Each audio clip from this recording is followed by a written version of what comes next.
Child యాక్టర్గా తెలుగు సినీ పరిశ్రమకు పరిచయమై హీరోగా మారిన తేజ సజ్జా హనుమాన్ అనే సినిమాతో ప్రేక్షకుల ముందుకు వచ్చాడు. జనవరి 12వ తేదీన సంక్రాంతి సందర్భంగా ఈ సినిమాని తెలుగు, తమిళ, కన్నడ, మలయాళ, హిందీ భాషల్లో పాన్ ఇండియా లెవెల్లో రిలీజ్ చేశారు. రిలీజ్ అయిన మొదటి ప్రీమియర్ షో నుంచే సినిమాకి మంచి పాజిటివ్ టాక్ రావడంతో హనుమాన్ సినిమాకి మంచి కలెక్షన్స్ వస్తున్నాయి.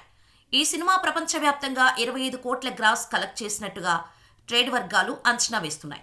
ఆసక్తికరమైన విషయం ఏంటంటే తేజ సజ్జా హీరోగా, ప్రశాంత్ వర్మ దర్శకత్వంలో తెరకెక్కి రిలీజ్ అయిన జాంబిరెడ్డి అనే సినిమా లాంగ్ రన్లో 12 కోట్ల రూపాయల గ్రాస్ కలెక్ట్ చేసింది.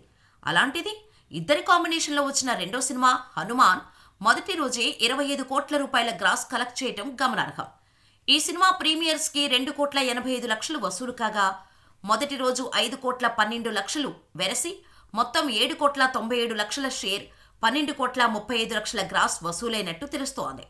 ఏరియాల వారీగా చూస్తే నైజాం ఒక్కచోట నుంచే 3 కోట్ల 66 లక్షలు వసూలైనట్టు తెలుస్తోంది. ఆంధ్రప్రదేశ్లో ఏ ప్రాంతంలోనూ కోటికి మించి వసూలు రాలేదు, కానీ ఓవరాల్గా చూసుకుంటే గట్టిగానే వచ్చాయి. కర్ణాటకలో 1,10,00,000, హిందీ సహా మిగతా భారతదేశం అంతా కలిపి 1,15,00,000, ఓవర్సీస్ 3 కోట్ల 55 లక్షలు, మొత్తం కలిపి 13 కోట్ల 77 లక్షల షేర్, 25 కోట్ల 50 లక్షలు గ్రాస్ వసూలైనట్టు అయింది.